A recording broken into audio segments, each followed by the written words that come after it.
Whether you like it or not, kinahanglan kang maborn again. Kaya kung dili ka maborn again, maimpyerno ka. Pero naaranan mo, kinaingon ang pulong sa Ginoo sa John 3:3, Jesus said, unless you are not born again, you cannot see the kingdom of God. And I want to remind you that born again is not religion. Born again means mauning mga kinabuhi nga nagbago na, nausab na, mga tao nga desisyon sa pagkinabuhi nga Diyos nun, pagkamatarong ug pagkabalaan, mauning mga tao nga nabiya sa pagpasala na ginusul o pinag-anay nga nisunod sa Ginoo, kikat na mga tawhana, mauning mga tao nga nahigugmas sa Ginoo. Ingon ang pulong sa Ginoo sa 2 Corinthians 5:17, kay bisan kinsa nga naiusak ang Kristo, bago na siyang binuhat, ang daan miagi na ug ang bago miabot na. Klaro kay giingon sa Biblia, si bisan kinsa nga naiusak ang Kristo, wa koy labot tungod sa iyong religion. Ang giingon dali, si bisan kinsa nga naiusak ang Kristo, kung maingon ka sa Jesus mo ang imong Ginoo, kinahanglan mo bago na ka, kinahanglan na usab ang imong kinabuhi. Mao na tinod-anay nga born again. Mo na ingon ang Biblia diri, si bisan kinsa nga nahigugmas sa Ginoo, unya layo sa nang binuhatan, bakakon ka. Mo na ayo kung ingnan niyo ang religion may makaluwas kanimo. Ang pautana makita pa sa imong binuhatan. Mo na sa Biblia, niingon si Jesus gibadlong iya mga tao pa siya mga religion sa ingnan niya. Talong tigpakarong ingnon.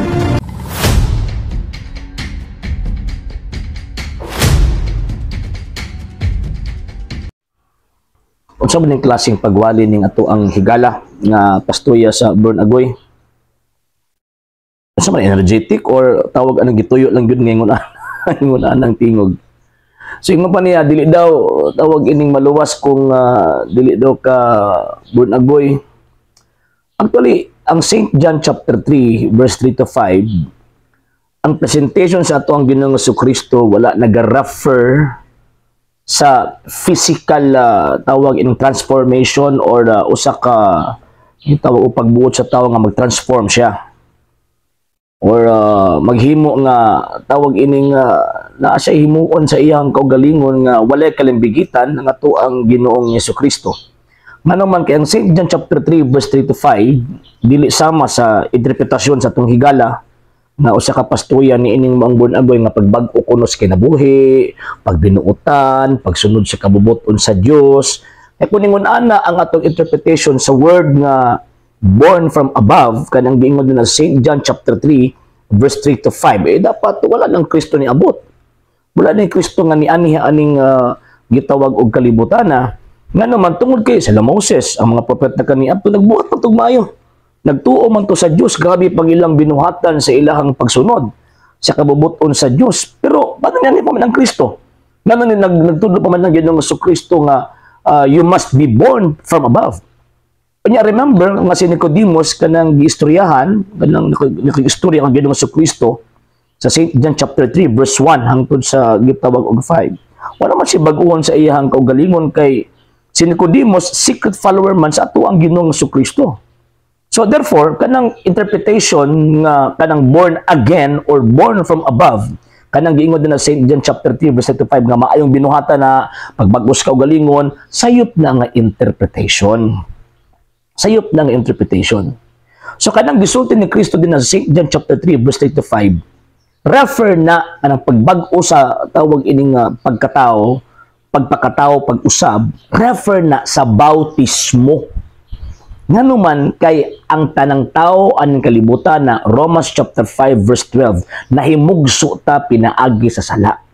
Munang papakatawon pag-usab aron matanggal ka ng maong sala og diha sa atubangan sa Dios bag-o kita niyang usa ka bag-ong pagkatao.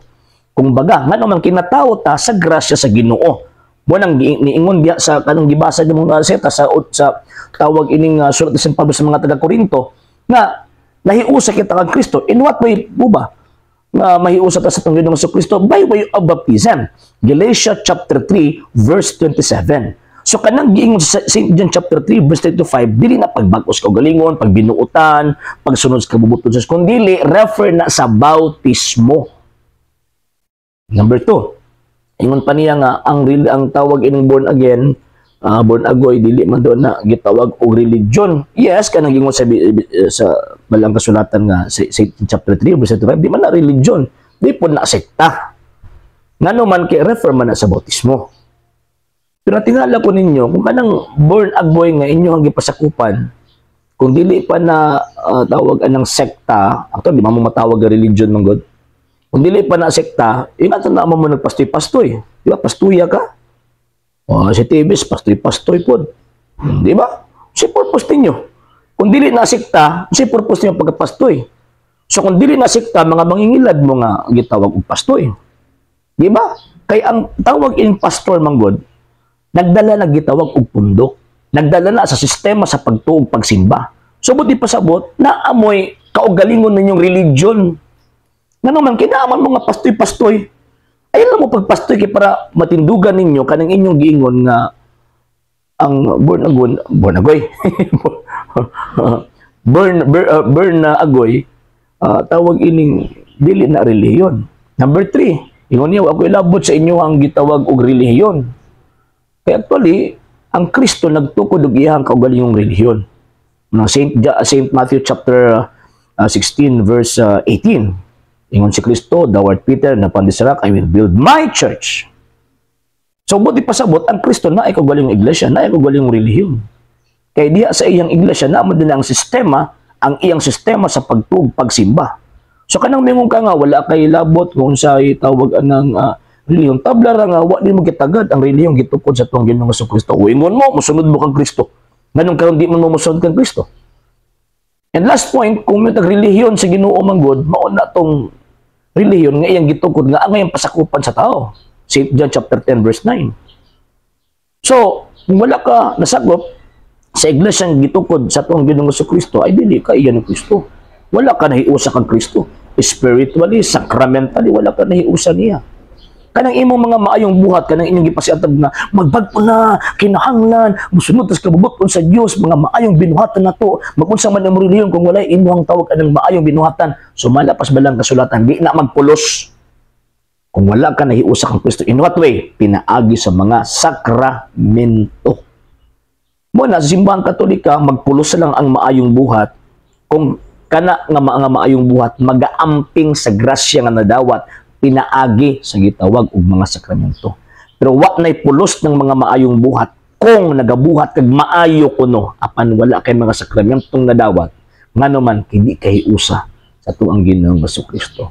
Muna pagbabasa gani sunod datoy kinanglan tarong mo na tudlo kay kung di na to tarong og tudlo managingon na San Pedro 2 Peter chapter 3 verse 15 to 16 mo ni magbitbit ninyo padung do sa impierno. Sa hindi pa po nakapag-follow sa mga pages po natin, i-follow nyo po yung mga pages po natin, RJ Horolanciano II, TV Apolia Punto Argumento page, Kuya Apologist TV page, and RJ's Vlog 2022. And pwede rin po kayo mag-send po dyan ng Facebook stars. And also, sa ating po mga channels, sa hindi po nakapag-subscribe, i-subscribe po ninyo yung mga channels natin, The Lay Catholic, Apologist International Official, RJ Sano II TV, Kuya Apologist TV, and Barrio Kawayan Religious Forum. And pwede rin po kayo mag-send po dyan ng super sticker, super chats, and super thanks. And maraming salamat po sa mga kapatid at mga Katoliko na ulis pong tumutulong sa programa po natin. Maraming salamat po. Nang dahil po sa tulong at suporta po ninyo, ang programa pong ito, until now, andito pa rin po sa social media. And until now din po, nangangailangan pa rin po tayo sa tulong at suporta po ninyo dahil wala po kami magagawa rito mga sir, mga ma'am, kung wala po yung tulong at suporta po ninyo. Sa gusto pong tumulong, sa gusto pong sumuporta, pwede po ninyong ipadala ang tulong at suporta po ninyo sa pamamagitan po ng ating mga account numbers dyan po sa ating pong screen. And pwede nyo po kaming i-message sa ating pong page kung via remittance po yung papadala po ninyo. Maraming salamat po in advance.